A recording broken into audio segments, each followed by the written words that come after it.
people hear the truth from my own words without the restrictions of a courtroom. From the moment after, I wanted to go back into it. I wanted to take everything back that clown I did. You may think you know my story, but really you couldn't possibly, because I'm telling it to you now for the first time.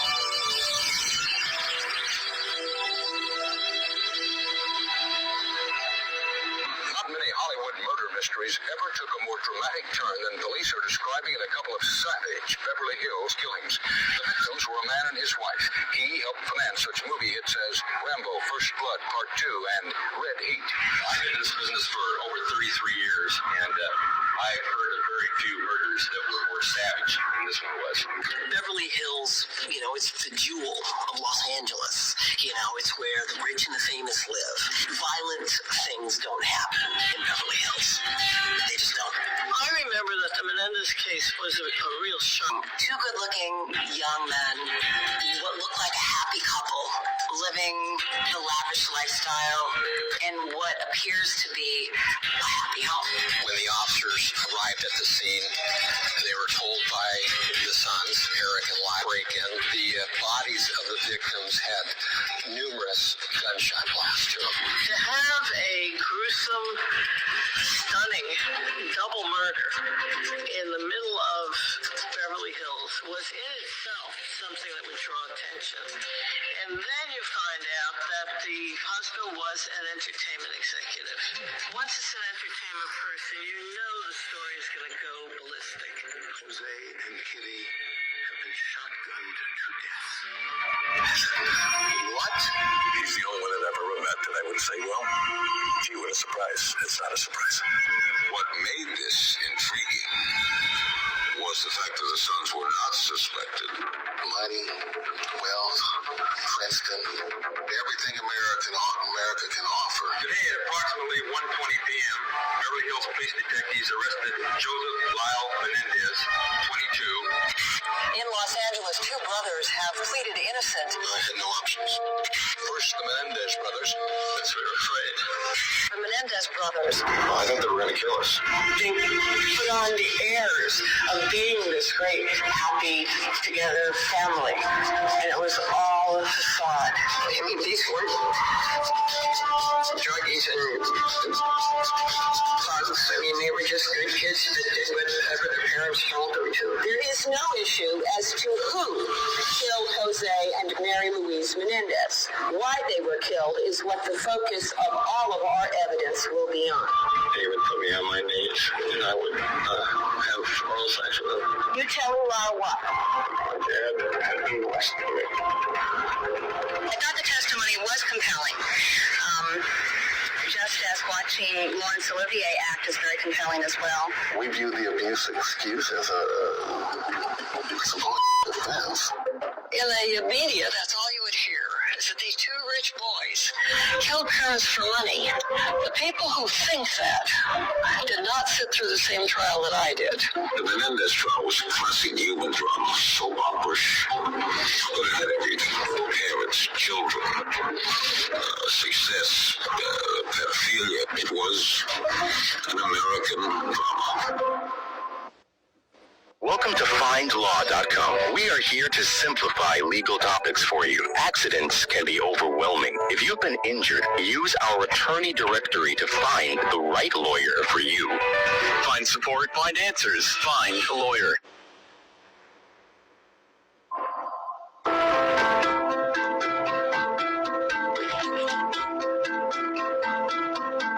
Graduation day, pretty clearly. It took place at Beverly Hills High.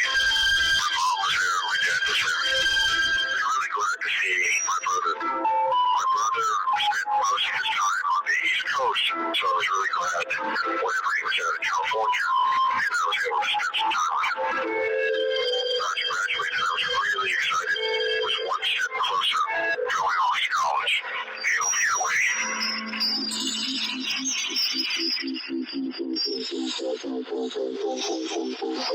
August 20th, didn't happen in that moment. Really, I would say that it began about a week before. I was in the den with Dad, and he was going over my college work.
And so, my brother and I, there are things we don't talk about. And that was one of them. It was way embarrassed. And my brother, I told him, not to worry about it, that he was my brother, that I loved him.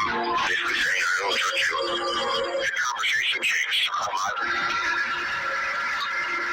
asked him, do you remember, when I was a kid, you asked me if anything was happening between me and Dad, and I said, wow, it's still happening. He was like, well, what do you mean? And I just said, it's still happening. It's just sexual things.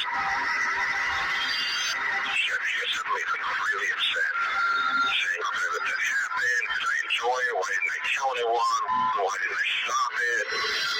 I was crying, and I started to have some, a small panic attack.